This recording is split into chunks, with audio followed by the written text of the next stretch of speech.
ಕೊಟ್ಟಾಗ ಹೋಗಿ ಸಲೀಂ ಅಹ್ಮದ್ದು ಮತ್ತು ನೀವು ನಸೀರ್ ಅಹ್ಮದ್ ಅವರು ಹೋಗಿ ದಾವಣಗೆರೆಗೆ ಹೋಗ್ಬಿಟ್ಟು ಸಾದಿಕ್ ಪೈಲ್ವಾನ್ ಕಡೆಯಿಂದ ವಿಡ್ರಾ ಮಾಡಿಸಿ ಅಂತ ಹೇಳಿದಾಗ ನೀವು ಫೋನ್ ಸ್ವಿಚ್ ಆಫ್ ಮಾಡಿಬಿಟ್ಟಿದ್ವಿ.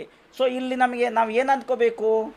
ಸೊ ನೀವು ಸಾದಿಕ್ ಪೈಲ್ವಾನಿಗೆ ಇಂಡಿಪೆಂಡೆಂಟ್ ಕ್ಯಾಂಡಿಡೇಟಾಗಿ ನಿಲ್ಲಿಸಿದ್ವಿ, ಅಲ್ಲಿ ಕಾಂಗ್ರೆಸ್ಗೆ ಡ್ಯಾಮೇಜ್ ಮಾಡಲಿಕ್ಕೆ, ವೋಟ್ ಸ್ಪ್ಲಿಟ್ ಮಾಡಲಿಕ್ಕೆ ಒಂದು ಪ್ರಯತ್ನ ಪಟ್ಟಿದ್ದೀರಾ ಅಂತಲೇ ಅರ್ಥ ಬರುತ್ತಲ್ವಾ?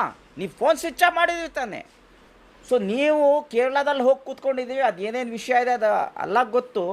ಬಟ್ ಇಲ್ಲಿ ಓವರಾಲಾಗಿ ನೀವು ಫೋನ್ ಸ್ವಿಚ್ ಆಫ್ ಮಾಡಿದ ವಿಷಯ ನಿಜ ಆದರೆ, ಇಲ್ಲಾಂದರೆ ನೀವು ಬಂದು ಸ್ಟೇಟ್ಮೆಂಟ್ ಕೊಡಿ, ನಾನು ಫೋನ್ ಸ್ವಿಚ್ ಆಫ್ ಮಾಡಿಲ್ಲ, ಸಲೀಂ ಅಹ್ಮದ್ ಹೇಳ್ತಾ ಇರೋದು ಮೀಡಿಯಾದಲ್ಲಿ ಸ್ಟೇಟ್ಮೆಂಟ್ ಕೊಟ್ಟಿರೋದು ಸುಳ್ಳು ಅಂತ ಹೇಳಿಬಿಡಿ, ಆವಾಗ ನಂಬ್ಬೋದು. ಇವತ್ತುವರೆಗೂ ನೀವು ಕೌಂಟ್ರ್ ಕೊಟ್ಟಿಲ್ಲ ಸಲೀಂ ಅಹ್ಮದ್ ಸ್ಟೇಟ್ಮೆಂಟ್ಗೆ. ಸೊ ಇಲ್ಲಿ ಒಂದು ವಿಷಯ ಬರುತ್ತೆ